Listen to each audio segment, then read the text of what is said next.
Similar triangles. In this video, we're going to talk about what are congruent triangles. We're going to look at a couple of new symbols, what are similar triangles, and finally, we're going to solve some similar triangles.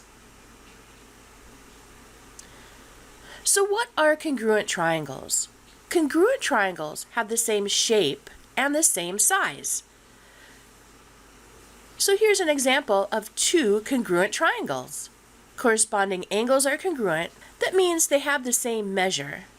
And corresponding sides are congruent. That says that the sides have the same measure. Basically, congruent triangles are exactly the same. So let's look at these congruent triangles. In congruent triangles, there are three pairs of corresponding sides. Segment AB and DE. Remember, the line above the letters means segment. Segment BC and EF. And finally, segment AC and DF. In congruent triangles, there are also three pairs of corresponding angles. So this means the measure of angle 1 equals the measure of angle 4. The measure of angle 2 equals the measure of angle 5. And the measure of angle 3 equals the measure of angle 6. Pretty cool. Whenever we have a triangle in front of three letters, it tells us that's the triangle. So triangle ABC is congruent to triangle DEF. Do you see that little squiggly with two lines? That's the math symbol for congruent. So triangle ABC is congruent to triangle DEF. So what are similar triangles? Well, similar triangles have the same shape and corresponding sides are proportional.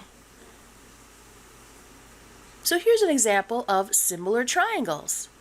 The corresponding angles are congruent. You notice that all the angles are the same, but the corresponding sides are proportional. That means they have the same ratio.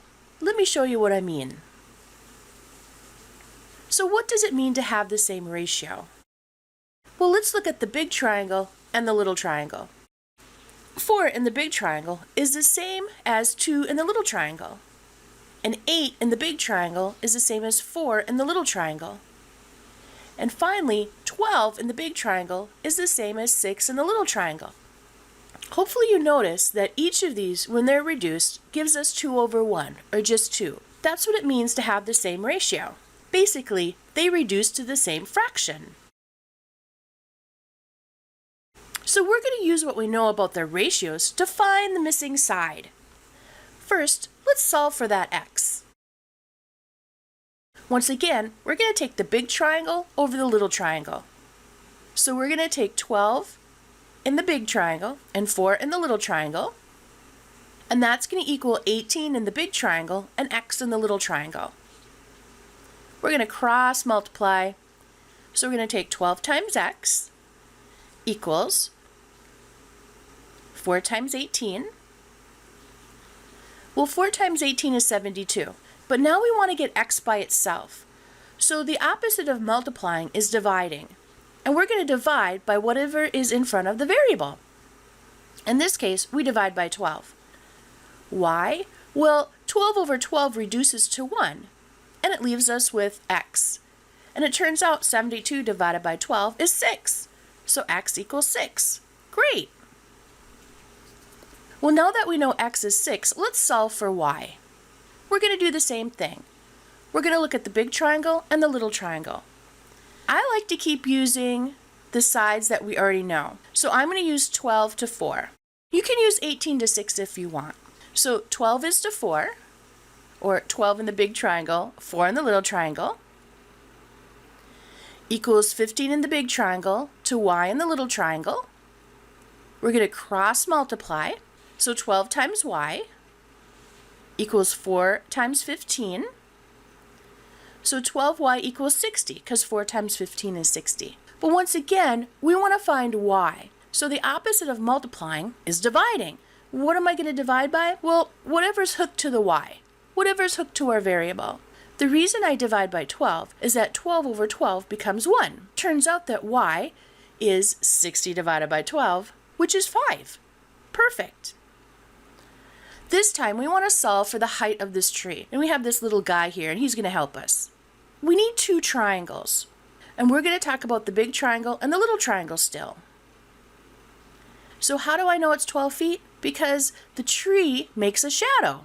That's 12 feet. So let's fill in what we know. We know that the big triangle is 12 feet, and we have h for my height. Do you see where the small triangle is going to be? Sure, it's going to be with this guy who seems to be super confused. Well, we know that this person, we don't know if it's a guy or a girl.